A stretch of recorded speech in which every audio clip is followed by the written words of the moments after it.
I apologize for the delay. First off, it's going. What a beautiful ceremony we had today, and a nice day we had outside. Woo! But before I get started, I'd like to thank a few people that if it were not for them, tonight would not be possible. And that is tonight's bartenders. So let's give them a round of applause.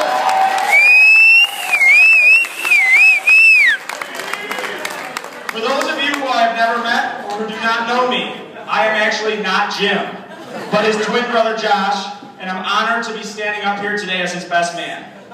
When Jim asked me to be his best man, I was nervous about two things: not dropping the rings and standing in front of all of you tonight. Many of you were at my rehearsal dinner when I gave my speech. Many of you saw Jim today at the church. We both cry like people when they get voted off the Bachelorette. So that's my history of standing up in front of large groups of people. But I was very excited when Megan said my speech only needs to be as long as Jim lasts in bed. So with that in mind, we're all going to great up.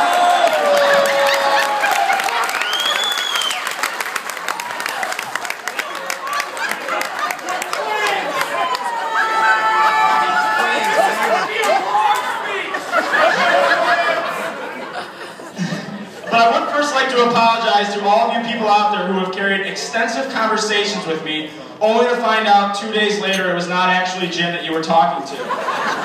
And Jim, I would like to apologize to you for all the people who have called you a dick or some other form of expletive for not saying hi to them on campus or at a party. I promise to talk to everyone from now on. It gives me that I know that guy look. Oh boy.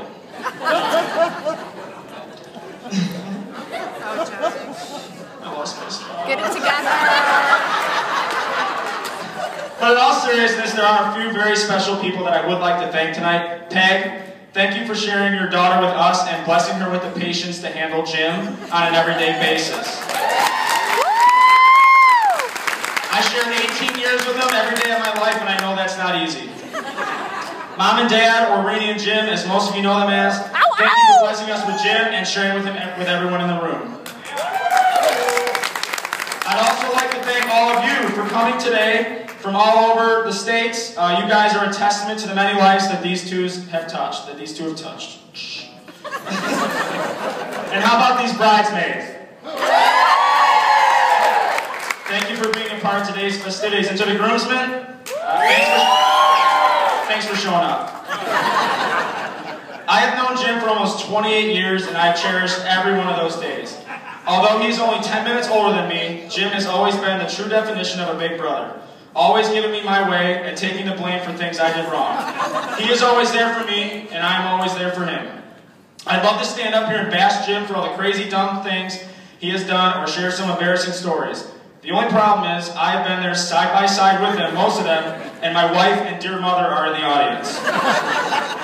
Unfortunately, I moved away in the early stages of their relationship, but I knew from the start that these two had something special. The day that Jim asked Megan out, via Facebook, these two began the story of Megan and Jim that they will continue to write for the rest of their lives. I have been lucky to be a part of many chapters, and I have heard about many more. But none stick out to me more than our first road trip together as a couples to Myrtle Beach. Megan, Jim, my wife Lindsay, and myself decided to take a spring break road trip to Myrtle Beach. The days consisted of drinking lots of non-alcoholic beverages and catching some sun while relaxing and getting away from school. The trip was going smoothly, and we were all having a great time until one crazy incident. Lindsay and I wanted to have some time alone, so we decided to have a dinner date with just the two of us. Jim and Megan planned on saving our spots in the pool and continuing the party when we got back. That would not be the case.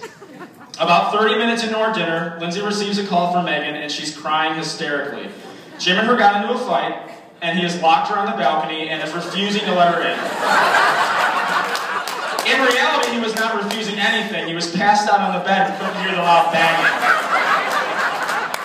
Lindsay asked me what we should do, and of course my initial instinct was, leave her on the balcony until we get back. We decided to end our date early and fix the situation. When we got back to the hotel, I tried to open the door and they had locked the deadbolt. I instantly became even more irritated when our room key didn't open it.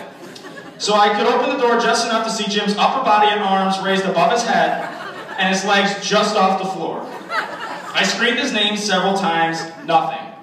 We then called Megan and told her to pound on the balcony door while we hit the main door. Nothing. At this point, I was about to lose it and was screaming all kinds of expletives.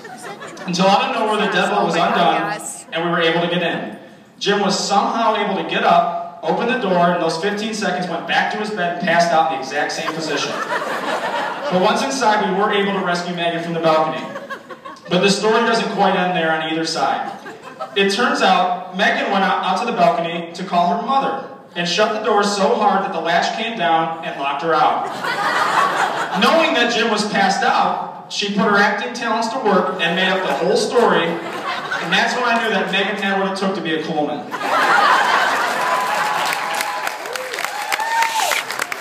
felt so bad about the whole situation that he wanted to take Megan out to a nice romantic restaurant and make things up. He took her to Hooters. That was the first of many great memories of these two that I've had, and I look forward to making many more. As the great Donna Horton once said, may all the ups and downs of your marriage be between the sheets. So everyone, I ask that you please raise your glasses and toast to Jim and Megan. I speak on behalf of everyone when I wish you a lifetime of happiness and love. Cheers.